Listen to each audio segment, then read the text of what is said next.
To start with this experience, I've invited Rachel to join me here today to have a conversation about her journey and to help us co-create the Embody vision. So with that, Rachel, thank you for joining me here today. Thank you I'm so and much for having me. well, and I know you're busy, so just taking time out to have this conversation, I'm full of gratitude right off the bat. Um, and I know you've had some significant challenges, if you will, a different pathway in health and wellness recently. Can you share a little bit about what's happening in your life and when you first noticed the effects of stress on your health? Particularly, I know you have a legal background and when you worked at a corporate law firm. Yeah, absolutely. I mean, when I was thinking about sharing this story, it's not particularly groundbreaking or unusual, in fact, but it dawned on me that actually I've been aware of the effects of stress um, on my health for probably 30 years. And it's one of those things where I know that we're a bit more educated now as to what stress does to us, but still I think we're way way down the line of where we ought to be. But being busy, you put those things to the side. You have to do your job. And I was a working mum, and I worked in a law firm, several law firms for 20 years in London. And um, stress is part of the job. It's part of your life, and you're running around and you're taking your child to nursery and then running to work and then doing your job and all that goes with that, and then running home and then thinking about cooking and so it goes on for 20 years. And I suppose you just kind of do it, and then things creep up, and the turning point or the sort of trigger for me eventually was that my hair started to fall out, which and I went to the doctor, and it's just a strange patch at the top of my head. I went to the doctor and he said, yeah, it's alopecia. And it's mortifying, actually. It's very difficult to, it didn't all fall out, but a large patch on the top of my head fell out. Well, my hair's very dark and it was very difficult to cope with. And I thought to myself at that point, I assume it's stress. I mean, who knows really? But I suppose the the fact that, to jump to the end of the story or to the current position, it did grow back after I made the changes. So I suppose we can perhaps put it down to stress. But that was the turning point. That was the point at which I said I probably needed to do something about this. And I, over a course of 8 to 12 months, decided to leave the corporate sort of world in that sense, with these law firms I'd been working in, and I now work for myself, and I've done that for a couple of years now. The same job, if you like, but a completely different working environment for me, and much less stress, much fewer hours, and lots of time for looking after myself in all sorts of ways.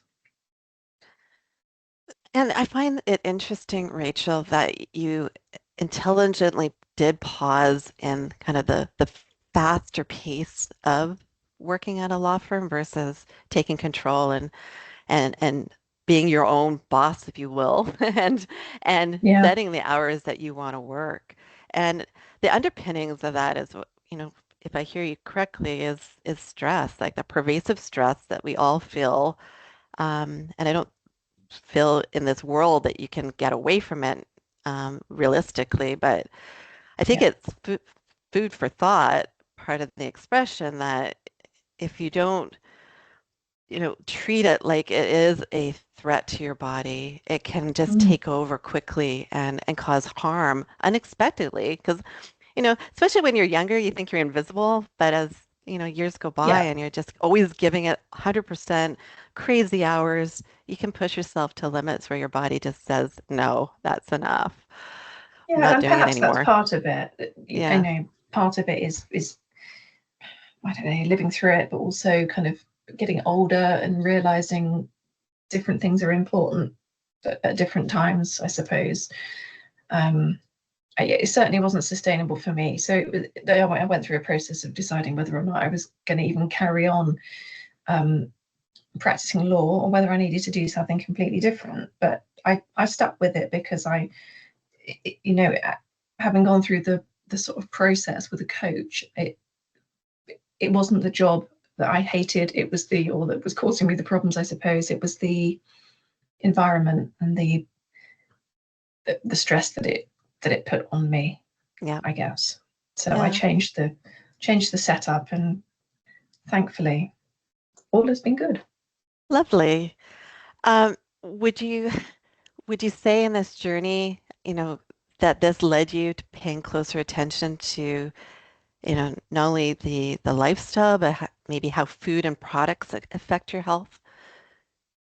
100%, and not necessarily that I wasn't conscious of it before, but quite honestly, I simply didn't have time to worry about it or think about it or educate myself about it, or um, like I said, you kind of run around and you eat a certain way and you have a certain amount of time to do that, and you sort of take shortcuts like everybody does in this world. But um, it allowed me the time to sort of reflect and start making better choices, which in itself has to have contributed to the sort of reduction of stress levels, if you know what I mean. I think it's all a sort of holistic approach.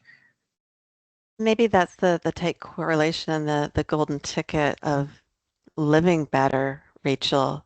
Um, Yeah. but I was going to ask you, it seems like you've gone through this journey of education and Mm. and pausing and thinking through, approaches to the way you live and food and diet and product, um, and related to skincare.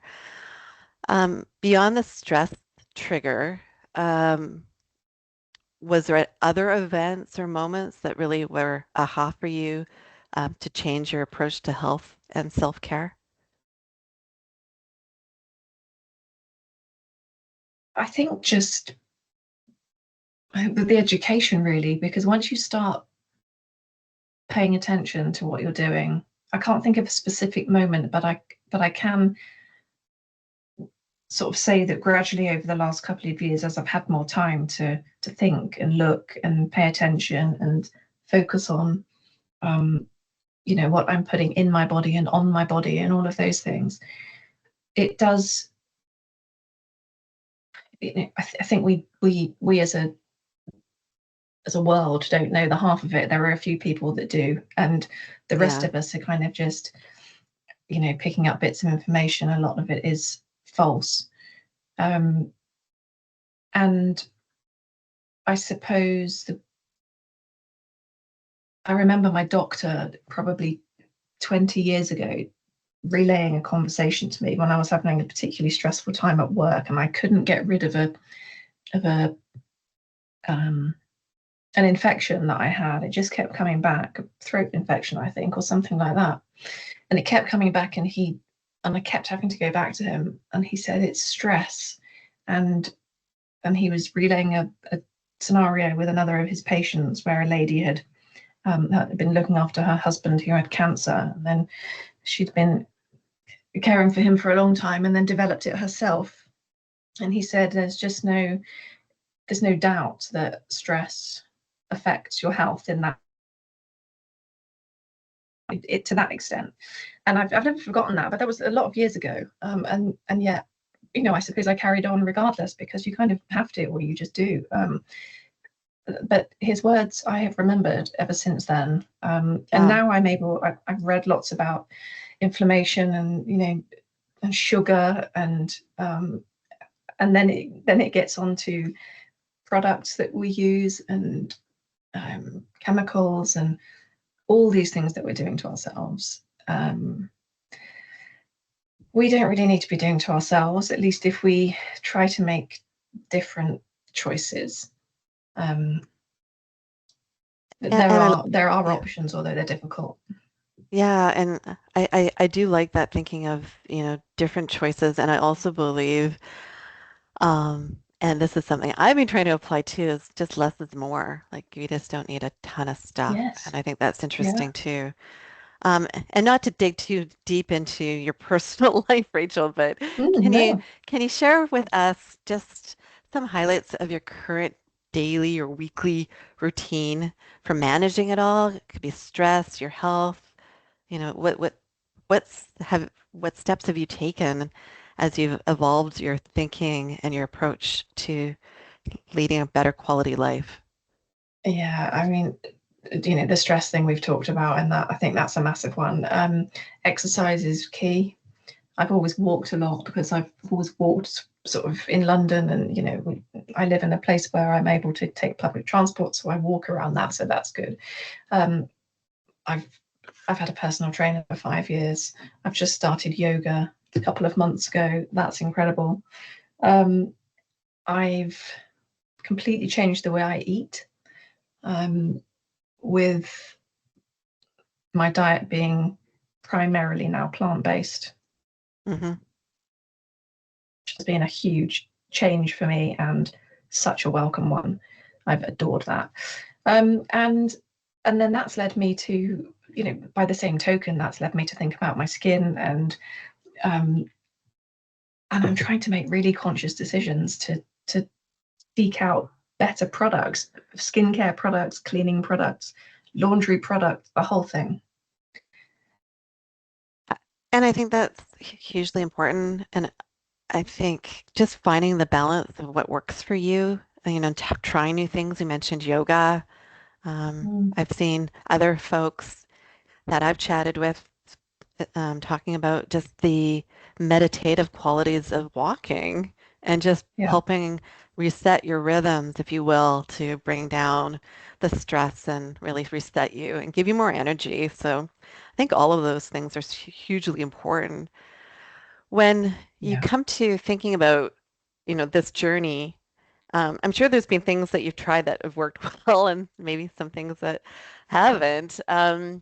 Is there any Let's maybe start with the negative. Were there Mm-hmm. anything in your healthcare decisions or what you tried that you thought, okay, that was not what I thought it was going to be, and you backed away from? Um, I mean, food-wise, I suppose I'm one of the countless people that's tried all sorts of different diets and that kind of thing for sort of, supposedly for health benefits and also for weight loss, as we, so often do. Um, None of which are sustainable and none of which really have positive benefits. I mean, I'm talking about over years, but Hmm. then, um, then just really paying attention to the to, to to vegetables and plants and pulses and grains, actually, um, you can make delicious food from them and you can benefit your body. And so it turns, my I'm a quarter Greek, and um, so a Mediterranean diet actually works very well for me.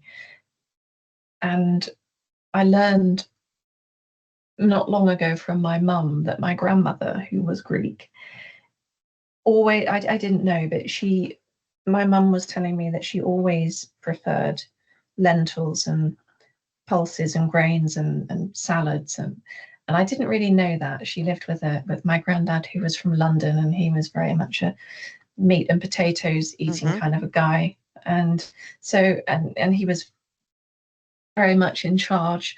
And so I didn't know that from the food that she cooked, but my mum was telling me but that was her preferred diet. And I'm very much like her in the way that I'm built, and um, everything about me is like her. And that was really interesting for me to know, because that kind of diet has suited me since I've found it. So you have to try these things, and I hadn't, and I also signed up with the Zoe app, which is a tailored sort of gut health improvement plan, I suppose. I don't use it now, but I did when it was first launched. It was very expensive.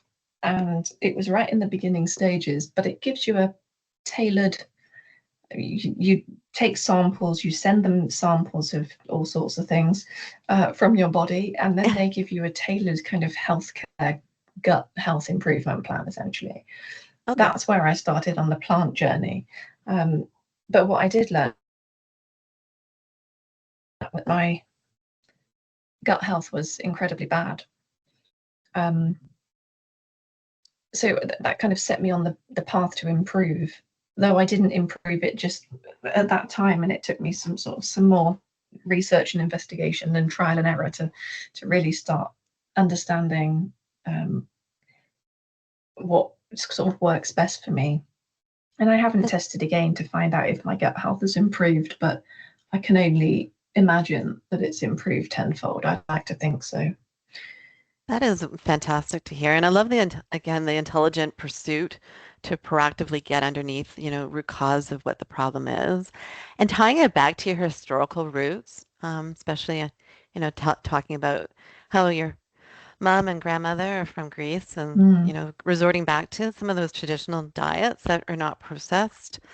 Other than making me hungry, just thinking about moussaka and other delicious dishes from your region, Right? I can see Yeah, how there'd be value in eating that type of food. And by all means, I'm not a food or healthcare expert, and nor, I don't want to signal that message, but I do read a lot, and I know there's value, and it's well documented the value of eating that type of diet. that's right. They have Um, the island where the people live the longest in the world, and I think what, it's no what's the word, coincidence that they live and they have a diet like that. love it. They're in the blue zone, right? Is that, Yeah. yeah. Um, From food to product and tools, skincare products specifically, um, to try to improve skin health, because I know, Mm, it's the largest organ of the body. Um, that's it. have you, do you want to share some insights of what worked well in that realm and what didn't or hasn't? Well, I haven't used another tool. I Enbodie is a well, it's fascinating to me because it's sort of what Zoe is to food. Enbodie is to skincare, and wider than that because it's environmental impact and all of those things. Um, so whilst I haven't tried another, actual tool, I've just been paying attention and seeking out skincare products that benefit me, really looking at the ingredients, benefit the environment if I can. Don't travel from Australia. I was in a local sort of health food and product shop looking for body moisturizer, and asked the shop assistant if she could help with a UK based natural product. And all she could tell me was that these are the best ones, and all of them were from Australia. And I said, yes, but I don't want to be buying something. I mean, obviously everyone else is buying it, but I don't want to buy something that's shipped in from Australia, because the whole point is, I mean, I'm only a tiny person in this world, but if we can all do something. And she wasn't interested, which was quite strange. Oh, okay. And so I ignored her recommendation and found one that is UK based. And actually, that product has come out best in of all of the products that it, when I've been using Enbody, that one's come out the best. Okay, So that is interesting to know. gradually, one by one, I shall start to upgrade the products that I'm using and try to find local and use natural. And it's difficult, actually. I was even in a supermarket the other day looking for cleaning products, natural cleaning products, and this enormous supermarket and the entire aisle of cleaning products was I reckon 3 manufacturers. It's probably a few others, but the big corporates Mm-hmm. that make most of the products. They were all there, as I couldn't find anything that I was interested in. So I've taken my search online to look for different cleaning products. But we are sort of funneled into what we're supposed to buy because that's what's available. Most people do their weekly shop in a supermarket and they pick up their healthcare stuff as they go. And unfortunately, that stuff is not desirable. I agree. And sometimes you go down those aisles and it's almost you want to choke on the chemical smell that Yeah, uh, yeah, radiates from some of that yeah. packaging. It's awful. Yep, I agree with you. And so you've touched on Embody. We are a connected Mm. journey. How did you discover our team? Well, I was introduced to it by somebody that I know, and it just was the perfect moment for me. I think as I'm on this, self-improvement, for want of a better phrase, journey. Um, Not to improve myself necessarily, but how I look after it. Yeah. Um, it was the perfect moment, and it just strikes me that it's such a valuable resource that we can easily access it. Cut out all the research that I'm trying to do and kind of put it all in one place for us so that we can make good decisions and like Zoe, tailored um, to your specific circumstances, being a little bit Greek, being having a certain skin color or whatever it might be, or certain um, backgrounds, or even where you live and the environmental impacts. And it's fascinating to me. I appreciate you sharing your perspective, and I understand you did do the trial. And were Mm. there any surprises or insights that stood out to you in that regard? I suppose I wasn't particularly surprised, though, that 16 out of 20 of the products that I'm using, which apparently is also a high number to be using at all, 16 out of 20 contain harmful ingredients or microplastics or um, drying agents. Or it doesn't surprise me as such. I I'd hoped it might have been better, but it does give me the tools to make better choices and to actually seek them out. And like I said, the product that I did find that is made here, that is natural, it's in recyclable packaging, recycled and recyclable. And another product I found that's made in Wales, which is fully returnable packaging. um, I noticed that the box that it comes in is popcorn packaging, apparently, so it says on it. But everything, people are making a difference and people are making different products. And um, it made me it made me even more determined to find those gradually, um, and to really stop being sucked into this sort of consumer funnel and buying what's on the shelf. Yep, makes sense. And uh, just even what you talked about and the discovery of fully, returnable, refundable packaging, stellar, Mm. spot on. So I love that, and I'm excited to continue to stay connected with you and hear about other products that you find as you're exploring more and using less too. Um, Well, yeah, yeah. Apparently, I'm using sort of double the amount of a Greek. I don't live in Greece, and herein lies the problem. But um, of a well, Greek or part Greek person. I think if I lived in Greece, perhaps I'd just slap on a bit of olive oil or something, and that would be my day. I don't know. uh, the yeah, and I would say that it is a revelation because I was quite high in number of product usage too. And I was Yeah. flagged on using product with questionable supply chain sources. So, Yeah. it is a Yeah. learning journey. I think it's just being open and being proactive to discover what's best suited for you, which is really why the Embody team is here to deliver those tailored set of solutions that will help people make better choices.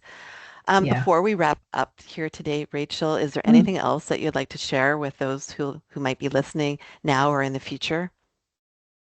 Well, I think just that the information is all there. I consider myself to be quite well sort of versed in health, and well, I thought I was, and it turns out that actually I don't really know anything. Um, and I think we can make tiny changes, small little changes to things that we buy and eat, and actually make a massive difference. And the very first step of that is to educate ourselves, and Embody allows us, I think, to be educated very easily, um, for specific our own specific needs for each person, all in one place. You don't have to go and do the research. You don't have to spend ages looking. Um, and I think it's such a valuable resource. I think people just need to know. I think the problem is that we just don't know what we're doing, and when we do know, we're hopefully likely to make different choices.